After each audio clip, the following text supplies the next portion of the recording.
Jack, I think I'm in trouble. What kind of trouble? Should I start the car? Is Melody coming with us? I have a few $1,000s in my savings account. We can get by using that for a while. We'll figure something out after that runs out. Whoa, slow down. It's nothing that serious. It's about Melody.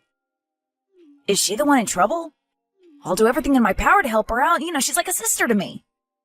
Wouldn't that make her my sister? I appreciate the sentiment, but you should really work on your analogies. Sure, if you say so. So what's going on? I'm not quite sure myself. She's been acting really strange lately. I can't make sense of her actions. She seemed fine to me the last time I came over for dinner. What could have changed in 2 weeks' time? Well, it all started when she bought this weird antique jewelry chest. A jewelry chest? As in a storage box?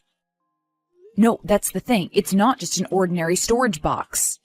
It's a small jewelry chest that she opens with a key. Okay, and that's really not that strange. But she doesn't keep jewelry in there.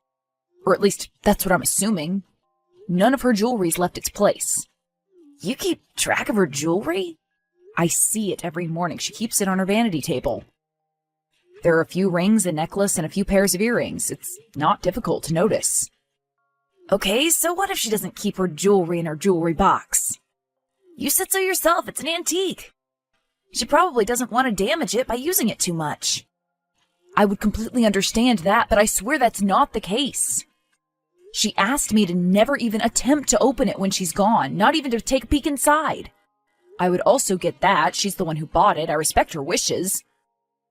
But, and this is the most bizarre part of this whole thing, every night when she thinks I've fallen asleep, she gets up, opens the chest, takes something out of it, and starts crying silently. All right, I agree. That is kind of strange. Have you asked her about it? I have, but every time I do that, she gets very defensive and says she doesn't remember doing that. At first, I thought she could have been sleepwalking, so I tried talking to her when she unlocked the chest, but she quickly locked the chest and went back to sleep.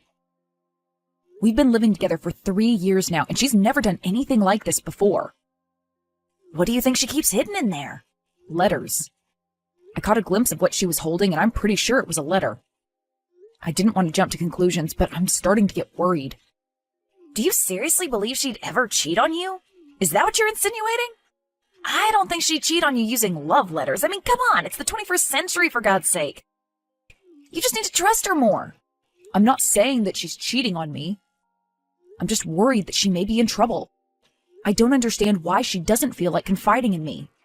Well, you already tried asking her directly. How about you just open that box? I can't do that. Why not? Well, she asked me specifically not to look.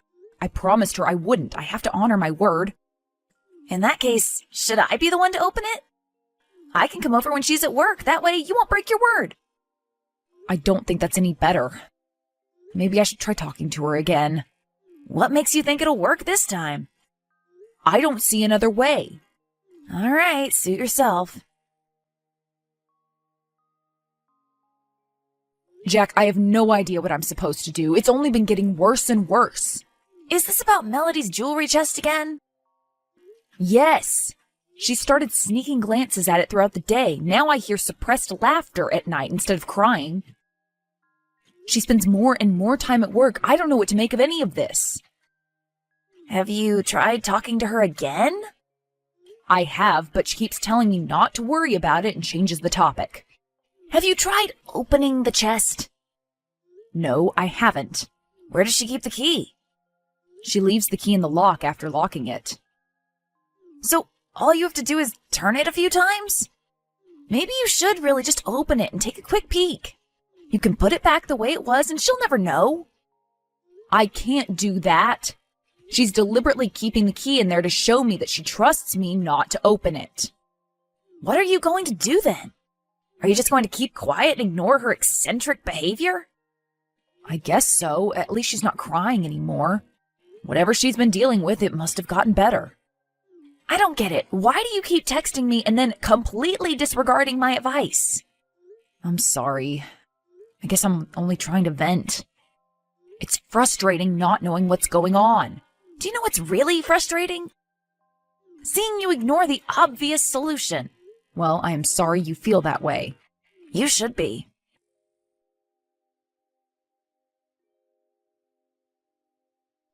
Hey, Alan, are you still at work? Yes, why? I'm at your place. I didn't know you were planning on visiting us.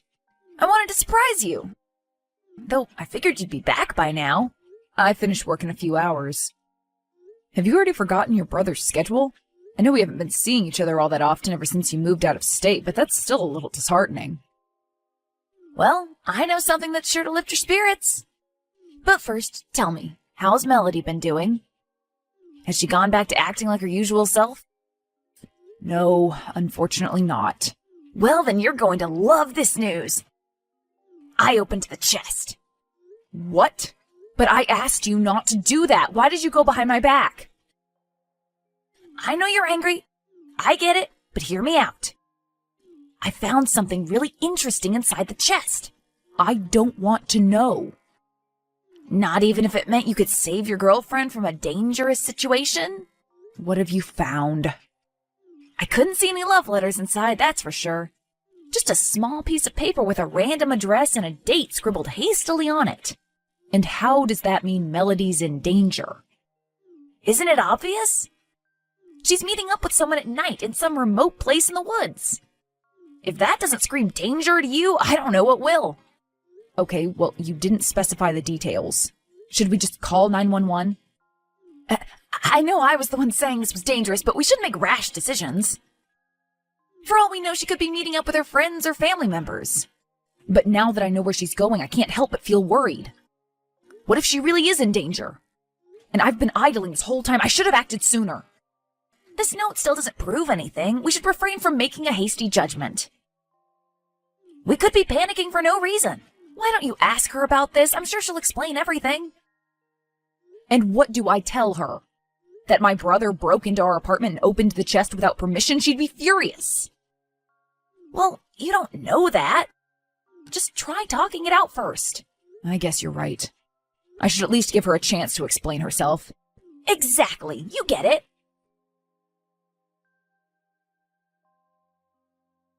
Hey, honey, do you have a moment to talk?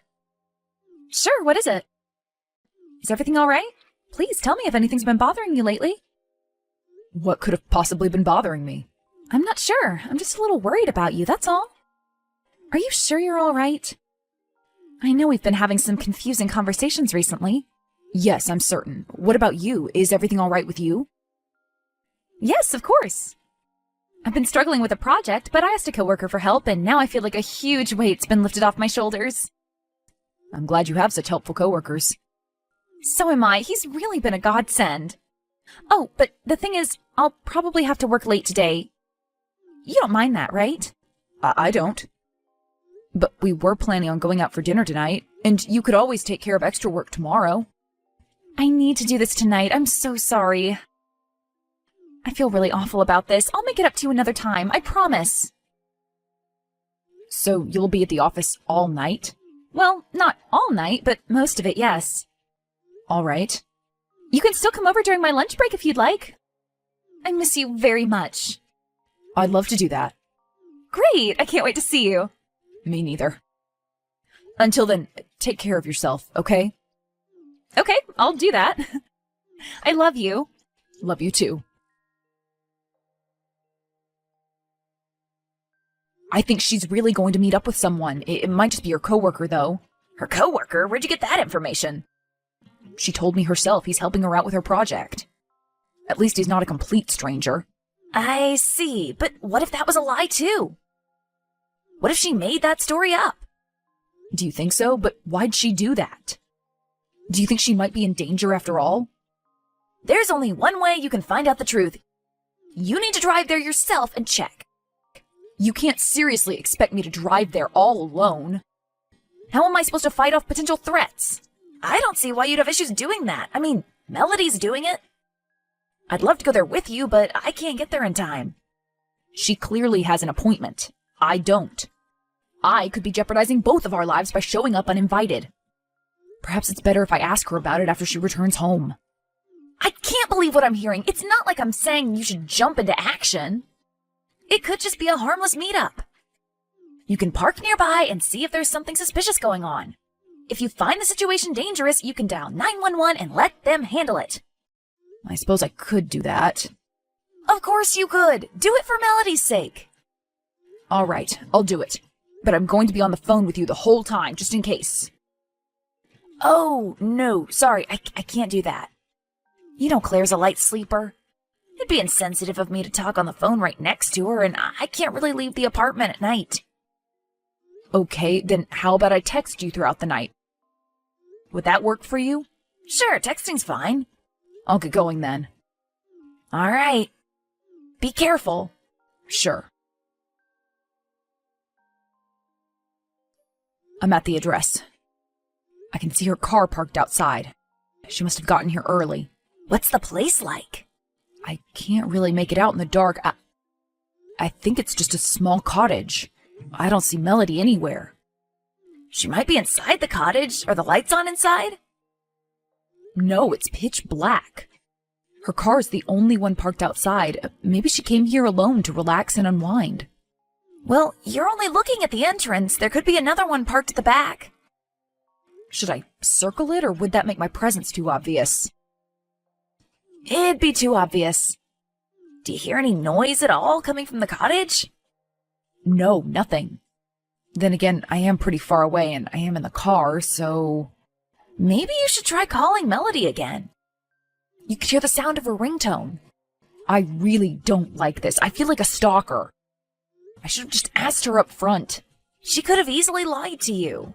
This way, at least you'll know she lied about staying at the office. I see your point, but even if I did call her, I doubt I'd hear her ringtone. And the cottage is pretty far away, and she usually keeps her phone on silent anyway. On silent? Really? Okay, now that's weird. Jack, please, this is a serious matter. I'm going to text her and see where she is. All right, do that. Let me know what she says, okay? I want to make sure everything's all right. Sure.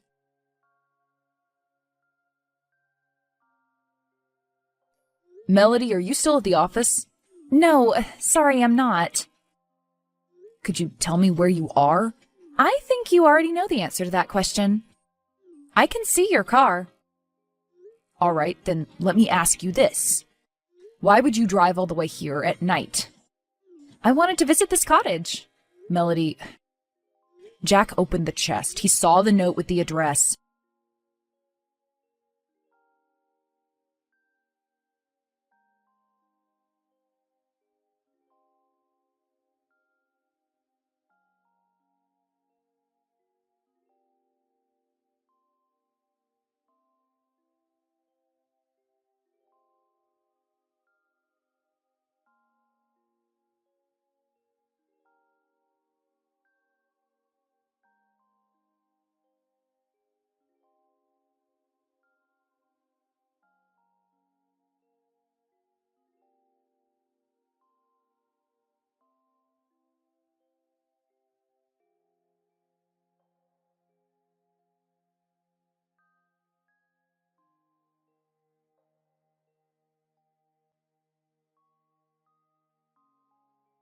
Whole time he's been in on this?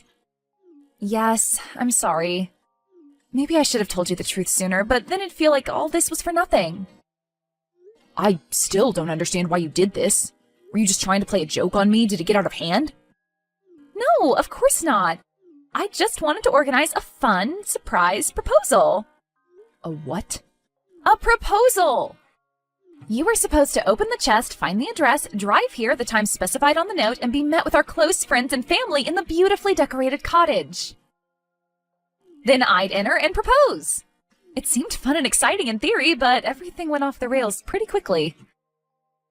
I should have just stopped. I am so sorry. So what you're saying is our friends and family members are currently in that cottage? Yes. Wait, let me turn on the lights. Do you see them inside now? I do. I asked them to park by the back entrance. Jack was supposed to keep you busy until we finished setting up. I see.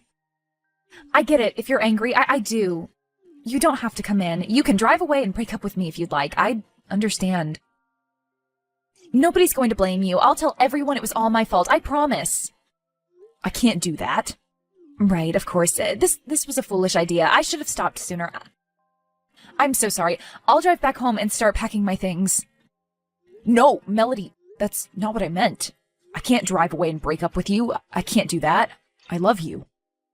Despite all I've done? I admit this past month's been a lot, but I can see that it was coming from a good place.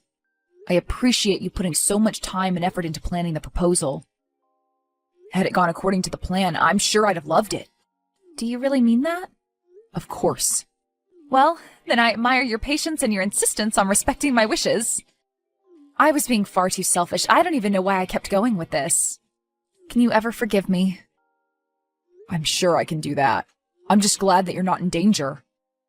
But I'm guessing you won't be accepting my proposal tonight. I don't think I want the memory of our engagement to be tied to this day. Let's do it another time in the future.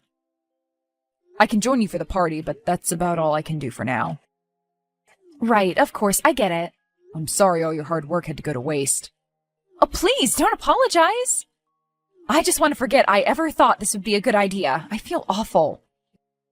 It's okay. It could have been worse, right? Well, that's one way of looking at it. What can I say? I am a hopeless optimist. Are you really? Well, yes. Deep down in my heart, I really am. I love that. I love everything about you. I'm so happy you aren't giving up on me. No, of course not. I'm ready to work through these things together. Although, if we're going to get married, we definitely need to work on improving our communication skills. Of course. I promise. No more secrets and no more surprises. Well, maybe a bit more surprises. As you wish. I'll do everything in my power to make up for this. I'll start with this. Are you holding a gift? I can't quite see from here. Well, then you should come over here. We can at least enjoy the food and drinks together. I'll give you your engagement gift despite the fact that you rejected my proposal. All right, thank you. I'll be right there. We had a great time with our friends and family. Nobody even mentioned an engagement. Melody acknowledged her mistakes, and we both worked very hard to mend our relationship. We made sure to communicate our thoughts and feelings clearly, and we strictly forbade surprises that take more than a day to take effect. I also had a chat with my brother. He apologized profusely. 3 years after that day, Melody and I got engaged for real. This time, the proposal was much more down to earth and much less exciting. Everything was perfect.